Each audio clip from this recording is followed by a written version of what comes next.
Et voilà, je suis rendu à la moitié de ma quarantaine là, à Xiamen, en Chine. Donc, ça fait 7 jours là, que je suis dans ma chambre d'hôtel. Tout va bien, je ne suis pas en train de devenir fou encore. Je me garde occupé, je me lève tôt, je fais mes petits exercices, la lecture. Euh, dans 7 jours, le 23 juin, en fait, je viens de l'apprendre, ça fait quelques minutes. Le 23 juin, ils vont venir me chercher dans la chambre, ils vont m'emmener à l'aéroport. Et là, je vais prendre l'avion de Xiamen jusqu'à Tianjin, où est-ce que ma copine Na va venir me chercher. C'est long. Il y a des journées, c'est drôle, hein? J'en discutais avec mon père hier, comment que, tu sais, il y a 24 heures dans une journée, mais comment une journée peut sembler tellement longue des fois, puis d'autres jours, ça passe vite. Tu sais, on le ressent vraiment. Dimanche dernier, la journée me semblait tellement longue, c'était interminable, ça finissait pas. Par contre, il y a d'autres journées là, qui passent un petit peu plus vite.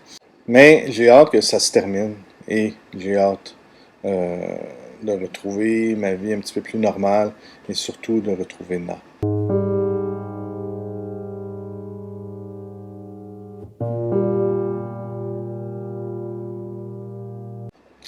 Ah. Ce qui m'aide aussi dans cette quarantaine-là, je suis tombé sur une bonne chambre d'hôtel. J'ai une belle vue de ma chambre, donc ça c'est vraiment agréable. La chambre elle est grande, elle est propre.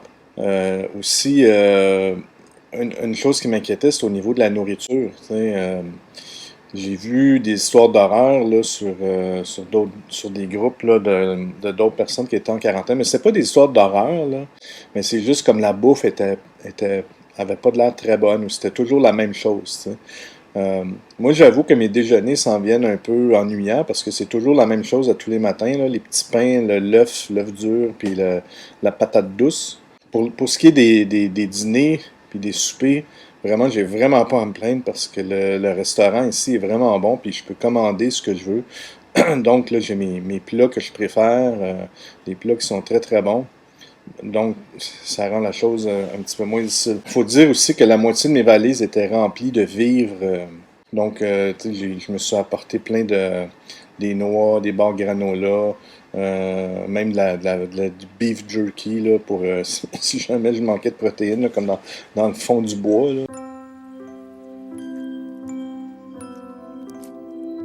Au cours de ma journée aussi, 2 fois par jour, là, on frappe à la porte pour venir prendre ma température. Ma température est toujours comme normale, là. Mais il y a une jeune fille qui vient, là, puis elle a un thermomètre, puis elle prend ma température.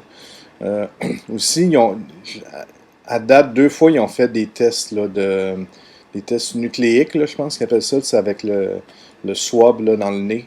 Euh, puis contrairement au Québec, ici, ils te le rentrent dans le nez assez profond, puis dans les 2 narines à part de ça. Alors, ça frappe à la porte. Il faut que j'aille me faire prendre la température. Un instant. Ah. Je vous remercie d'avoir écouté mon vidéo. Abonnez-vous à ma chaîne YouTube, là, comme ça vous allez savoir la prochaine fois quand je mets une autre vidéo en ligne. Et je vous remercie. À la prochaine.